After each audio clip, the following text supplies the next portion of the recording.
explain it, and I said it was like love. If you can explain it, then you don't really know what it is. And usually now that I explain it, I tell people it's an experience. Not sure what it's based on. It's just something that I can feel, and I've been feeling since I was about 10 years old. And I know go-go because of how it feels. That's all I know. Go-go to me, it's surrounded by percussion. It's percussion driven. Congos, drums, cowbells, tambourine, followed with the music and grooving with the beat. Non-stop music, no breaks with go-go. Only if we take a break, that's the only time we stop. The beat stops. That's go-go. Well, I say go-go is a style of music. Go-go is twofold.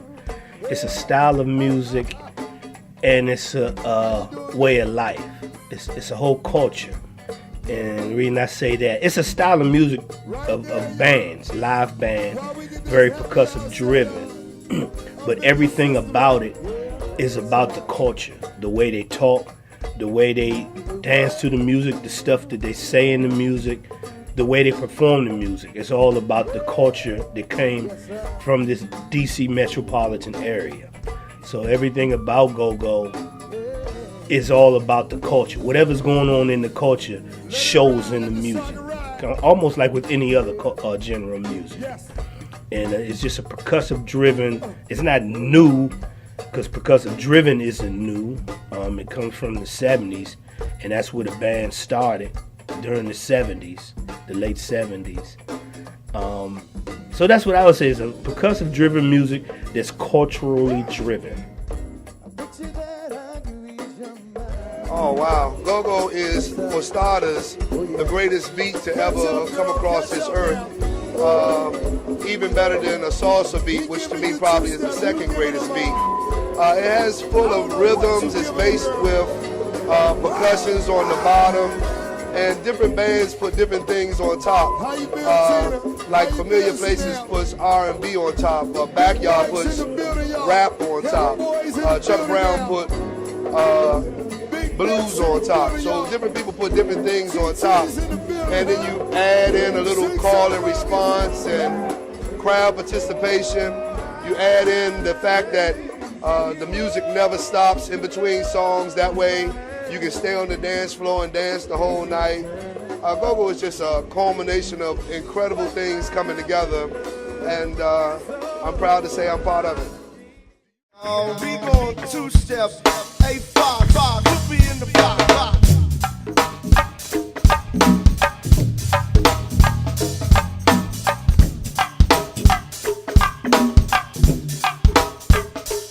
Right. How do you break down the I mean, that's true. I like that, yeah.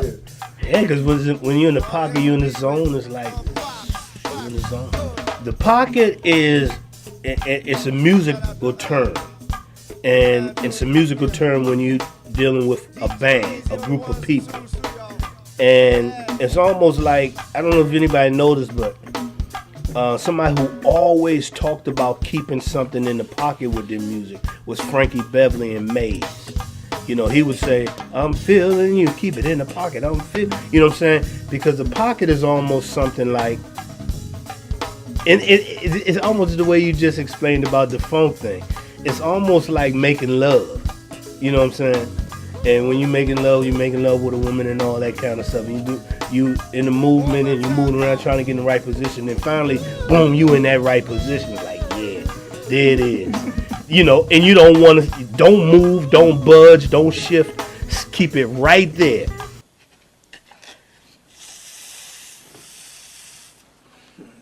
Don't you say, don't say nothing. Don't touch me. Don't touch me, don't move. Don't do nothing. Just hold still. Don't hold. No. Don't. Sweet, hold on. And that's how a pocket is with music. It's everybody is on the same vibe, zone, wavelength. You know what I'm saying? It's the skeleton or the essence of any song. Every song has a pocket, if you can find that pocket. And because you can feel it. It's a feel type of thing.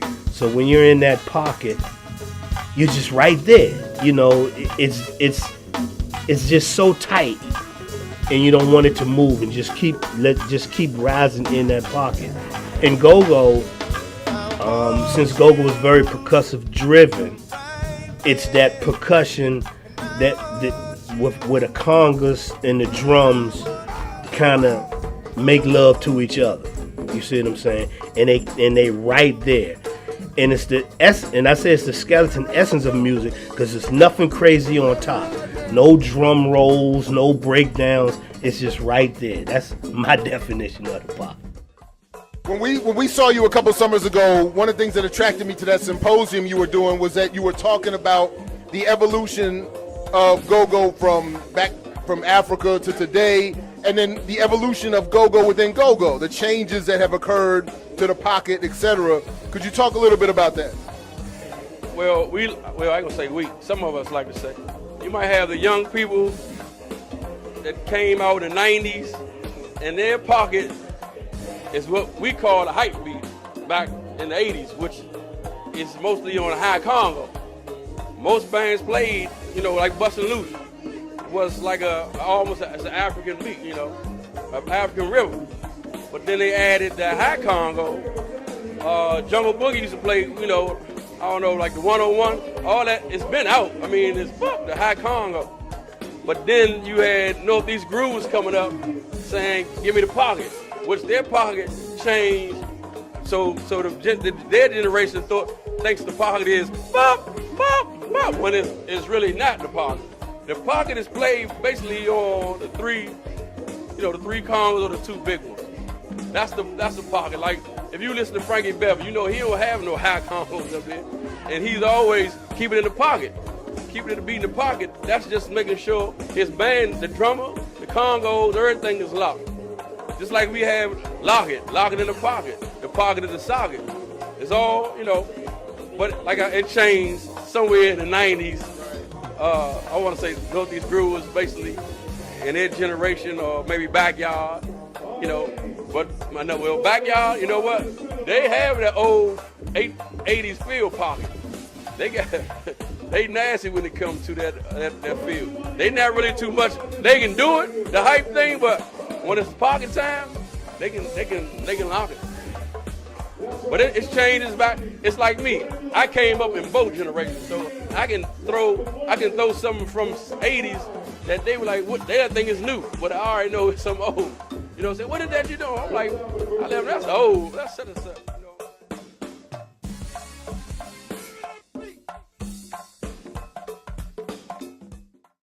I would say because DC has always been a live music place, and that goes back to Duke Ellington or who else, Bo Diddley or whoever.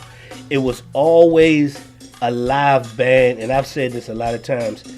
For as far as I can remember, and even before my time, there were always live bands, marching bands. So it was real heavy in schools. Every neighborhood had kids starting the bands. You know what I'm saying? I guess maybe DC, we had access, because of schools mainly, we had access to instruments, whereas other areas like New York and hip-hop, they didn't have access to instruments, but they had access to records and turntables. So they made do with what they had. And that's the same thing with go-go.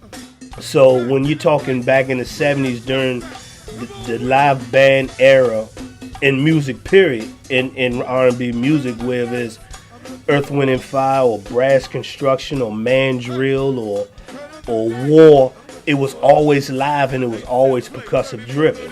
Kool and the Gang, the early Cameo, you can just name them. The early band called Pleasure Switch, it was always a live band type thing. So that was just what it was happening in the DC area. And that's the biggest thing about it, is that live band thing has never stopped yet since the 70s. It may have formed into other styles of music, mainly go-go, but you have a lot of jazz still going on. If some of the schools still got music, you still got the marching bands going on. And I think that's the reason why. It's just always been picking up an instrument and learning how to instrument, in many cases self-teaching and with your friends and stuff. And it was always that band environment. First of all, thank you for doing the interview. I wanted to start with, I read just recently that you've been called in the James Brown of go-go. Could you tell us a little bit of just a quick summary, if you would, an insufficient summary of your career and why that title might apply to you? Well, you know, I've been doing it since 1979, so I'm not sure what the years equal. I know it's got to be somewhere in the neighborhood of 32, 33 years, and I came up through the ranks with Rare Essence from 97 to 2001, and you know, I started out as a saxophone player, playing with the great Little Benny and John Bighorn Jones, and you know, I slowly built my way up to becoming a rapper and a talker in the band, and so, you know, I don't liken myself to James Brown. He's a talented guy, but I do work hard, so I don't mind taking that part of it. He was a hard-working guy, and I do try to work as hard as I possibly can. Long story, I'll just make it short. Googie, Greg Burton, our sound man for us, the Chuck Brown Band. Back when I was 14, 15, I was throwing rocks in the alley, but I can, you know, get on the drums and play. You know, my father taught me how to play the drums when I was 2, so I was a drummer first. Like I said, I used to go watch the reality band. I used to go watch them play. The Congo player got fired, which I had no Congos. Googie was like, you get some Congos, you can play with the band. So me being spoiled, my grandmother took me to Chuck Levis where everybody go. Got me 4 brand new Congos. And that was the start right there, back like in 81, 82. Been doing it ever since. Who have you not played with in go-go music? I play with everybody. It depends. I mean, from TCB, Junkyard, the Backyard, Trouble Funk, Chuck Brown, EU. I was with Rare Essence, so Northeast Grooves, everybody. And you're talking, once again, when you're talking bands in the 70s, and this was pre-go-go, in a sense you can say, yeah, pre-go-go as we know it is today. But you had bands like, with Chuck Brown was with a group called Los Latinos, and then he started his own group called Soul Searchers. But you had other groups like Black Heat, the Young Senators. It was just as many bands as there are go-go today. There were that many then. And one of the biggest things... What were they playing? They were playing... Back then, we called it top 40. Now we call it covers, but it's the same thing. They were playing top 40s. You know, and they were playing in the cabaret gigs and stuff like that. One of the things that Chuck did, which kind of the beginning or the foundation of creating go-go, was he decided to play percussion. When he finished a song, right, he decided, instead of stopping the song like, you know how they play a song, and we're going to play this song and then we're going to stop, and then we're going to say thank you very much and all this, going to do this and play the next song. This was during the time where bands were competing with DJs. Now when a DJ can play a record and mix it to the next record, hence keeping the people on the dance floor. So what Chuck Brown decided to do, in competing with what the DJs were doing, competing for the work, the jobs, is when he finished a song, he immediately go into the percussion parts of the next song they gonna play. And he, in that percussion little interlude, you could say, he would do kind of what the DJs do, you know, talk to the people in the crowd, I see y'all out there, whatever. And that became basically a interlude in between the songs that the crowd kind of started liking more than the songs itself, because it's almost like the way you in church, when a preacher in church, he'll call somebody out and all that kind of stuff. It's people love getting put on display and being recognized. And that's what Chuck would do in between the songs. And therefore, those little interludes that may have been 5 minutes, grown to 10 minutes, become 20 minutes of straight percussion. And would deal with Chuck or whoever's on the front line and the audience in the crowd like that. So that's how it kind of became that whole go-go thing. Now, you know, those stories I heard back then, it was known as Chuck's beat. You know, if a band was playing, they say, "Oh, you playing Chuck's beat." You know what I'm saying? Because Chuck Brown and the Soul Searchers were a band that was known to be doing that. And you had other bands that kind of picked up. It's funny because some bands decided to play that style. And I would say bands like Trouble Funk, Red Essence, Experience Unlimited. And then there were other bands that decided not to play that style. And then the funny thing about it is the bands who didn't play that style are the bands who fell off as the years progressed. And the ones who decided to play that style are the ones who kept pushing and kept being popular in the areas and the clubs. You know, during that time, a lot of bands who weren't playing that style, they were more into the Morris Day and Time sound. You know what I'm saying? And some, you know, went on to do their thing. Arnell Bird and them. They had a group called Mannequin. They was doing pretty good. But here in the city, it wasn't getting no kind of love like it was with that go-go thing, you know. So we just did an interview with D. Floyd when I told him I had read somewhere that he's considered, somebody at least considered him the James Brown of go-go. So if that's the case, then you would have to be Stubblefield then, right? Well, they call me the Michael Jordan. That's what they you know, people call me the Michael Jordan of the Congo. So I'll take that one, or the GOAT. I got two names. I got a lot more names, but those two work. Yeah, everybody call me mostly the GOAT. So tell us about the GOAT-ness of what you do. That is, how is it that you have become the signature defining percussionist of go-go, and what does that mean? Well, one thing with me, I'm not scared to make mistakes. A mistake, I can make it on stage, and you will never catch it unless you are a percussionist. Some might catch it, some might not. And I will keep messing it up until I get it right. And that's how a lot of my stuff come about. Mistakes. And corrected it on stage. And I don't really do too much practicing at home. Really, never with the band. I don't like talking about that, but you know, they call me Allen Iverson. Well, it's practice, but that's not the case. It's just on a bad day for me, so that's why I don't go to practice. But another thing with me, people don't know, I like to, if I hear the words to the song, I might make a beat to whatever the words are. A lot of times the band, people don't notice it at all until they listen and say, that sound like the words to the song. So that's what I do. I've been doing it for, you know, I can let the secret out now. I mean, I've been doing it for a long time, playing, making my beats mostly to the words, whatever song was going on.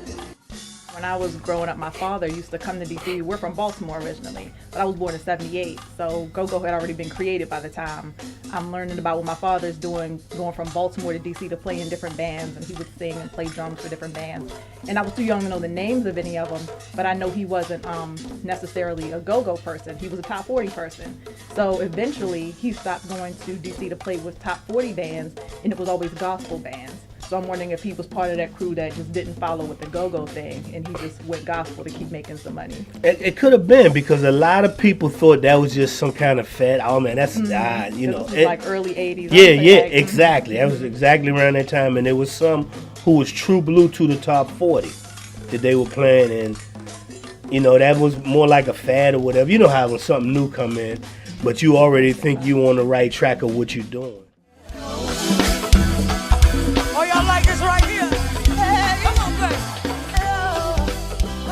Well, women have always been in go. The first time I ever seen a go-go band play was a band called Red Essence, and there was a female up there singing with them. Her name was Bunny. That was in '79. So you had Hot Cold Sweat, who, you know, Lenore was singing with them. So you had bands that would have a female singer, or at least they would bring her on to do a couple of sets. Some bands she was on the whole set. Some band they were calling on to do a few sets. And then, like I said, one of the bands that had a female was Hot Cold Sweat, and Charlie Fenwick basically came up with the idea of putting together an all-female band, and that was the band called Pleasure. I'm gonna say that was a little more like in the 80, maybe 87, 88, something around that time. That was the first all-female go-go band that every member in the group were women. And then it started picking up after that when other women were seeing, okay, wow. And the way it was going, other women started doing the same thing. So you had a band called Clicks, you had Precise, you had Synquicity, and there were quite a few more. Still, you got one or two still today, one called SOS. And they showed that basically, you know, that whole, you know, Beyonce independent woman type of thing. They showed that they could do it too, you know what I'm saying, and they could be sexy with it, and that's what it was. They were sexy with it.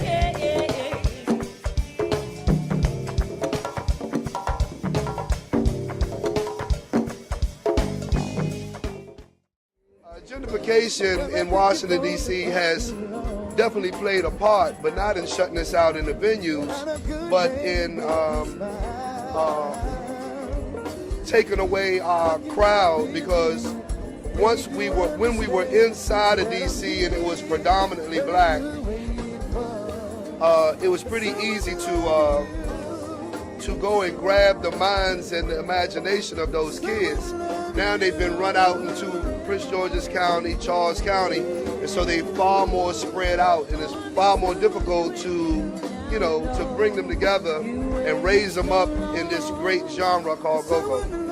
My take with the gentrification thing is more about being in the academic world. You know, when I see academics who write about it, or journalists, or people who are, and I know we don't necessarily use the term outsiders a lot, but some people who do use it as go-go as a commodity. So it's something to write about, something to report on, something to bring into other arenas where people who grew up in go-go and created go-go aren't really invited. It's something that is taken to be put on display for other people so they can say, hey, wow, look at that. But then they get grant money from it, they get attention from it, they get further in their careers from it, but it's not necessarily for a type of people who create and sustain go-go for all this time.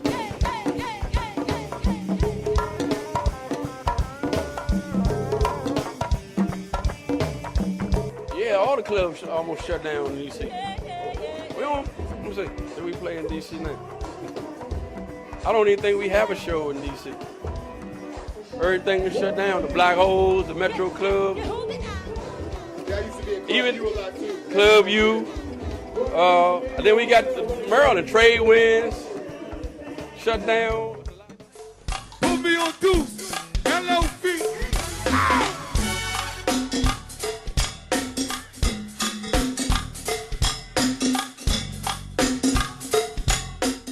Heard of that. When I was trying to get I was actually trying to get a funk band, Nastiest. I was saying, oh, I'm gonna find a place, because I was doing a promotion called The Art of Go-Go, and I did experience this was maybe 2012, trying to go asking people, I have a band, blah blah blah, and they would say, is it go-go? Because that makes people go crazy. And these are black people, black club owners telling me this. Because that makes people go crazy. So, I don't want that here. I'm like, nah, it's a funk band. I got to go, well, let me see a video of them then. And I did go through that, but that wasn't gentrification. These were people born and raised in D.C., black people with a D.C. accent telling me go-go makes people go crazy. So, we don't want that here. That's why I just wouldn't blame gentrification for that. That was black D.C. people who did that. They just told me that go-go makes people go crazy. That they believe go-go makes people violent. And this was just 3 people. So I'm picking that out of a city full of whatever. But that was enough of an impact to be like, wow, that's crazy. And not to mention hearing other people just say, oh, you mess with go-go. Even doing The Art of Go-Go with other people who I knew raised on go-go. They like it from a distance, black people. not like, what is it going to be? And they want to know all these details about it before they would say, I would come there to a go-go, because they believed that it will be violent. Wait a minute.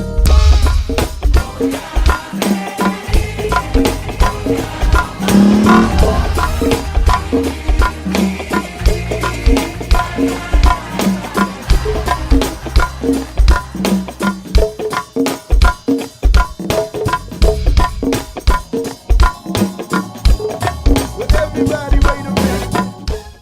No, but that's not because of gentrification. That's because of generation gap. You see what I'm saying? This is, for example,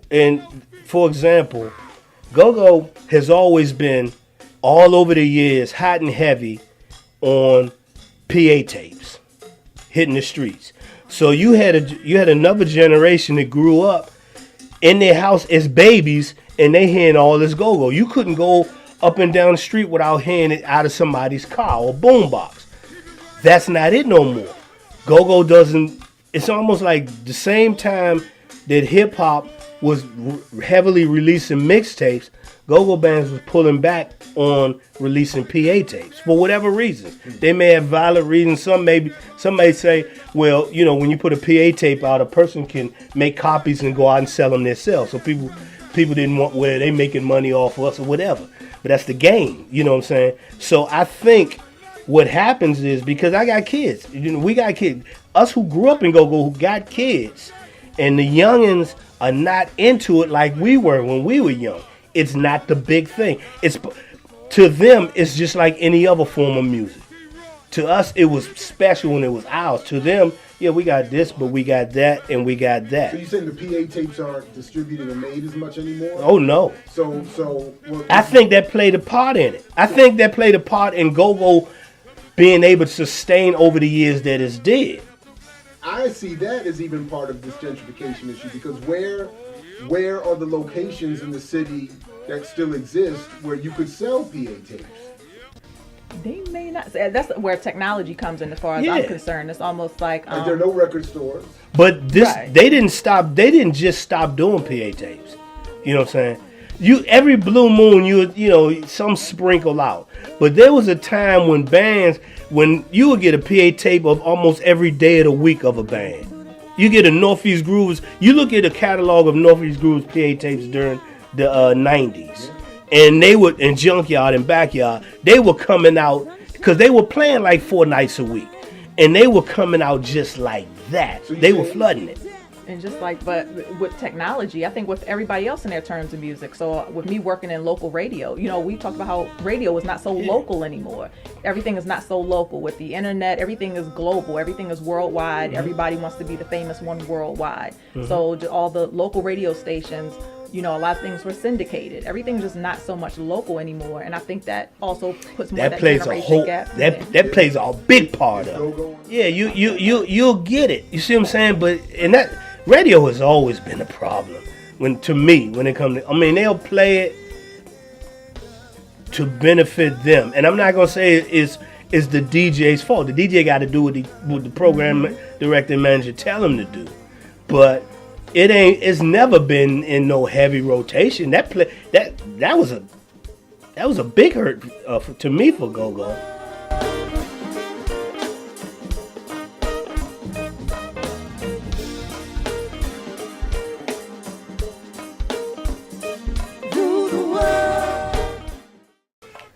That's a good question.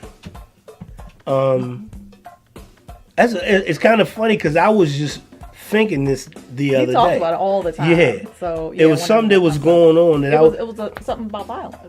Yeah, it was something. I was looking at a clip online of Chuck D talking, and when you think of songs, and it hit me, I said, every time somebody go put a go-go song out, it's always about the party and the fun, or the freaky-deek all night long, or that kind of stuff. But never. That's a good question. Well, Junkyard had Word. It's like I can pick out one song. But that was like 30 years ago. That's why I said I could pick out that one song. Yeah. That's what Mumble Sauce probably would have still been doing that kind of stuff. Because that message is always in their music. Mm-hmm. See, when you think of Mumble Sauce, they, the whole thing, do you believe in miracles or whatever, welcome to D. There was always messages in their song. It wasn't just about the party and freaky digging all day long. But, and there have been times here, you might have a song, they have something going on, you'll have the, DC don't stand for Dodge City type stuff. But I understand what you're saying, because I would like to see it on an ongoing, regular basis. I think even people who politically may be against go-go or have the wrong image of go-go, because I honestly think go-go needs to rebrand itself. But I think that would help the image of it. You know what I'm saying? We kind of fill, I think that we fill that role on 99 and Cato. We have a radio show, and we've been on and off radio partners since '98, since WTGO, and we never shy away from that. So, we play go-go music, and then we talk about politics in the middle, Right. play go-go music. So that's part of what we do to try to fill that role. But I mean, bands and musicians do have, they have their own role to fill as far as that goes, but we don't know why. Yeah, that's a good question. But I do believe that if they were on it, regardless, and there are a few people like Ron Moulton who would be. If matter of fact, if you see him doing, it's because Ron Moulton is behind it in some kind of form or fashion. I would love to see that much more. Hold up.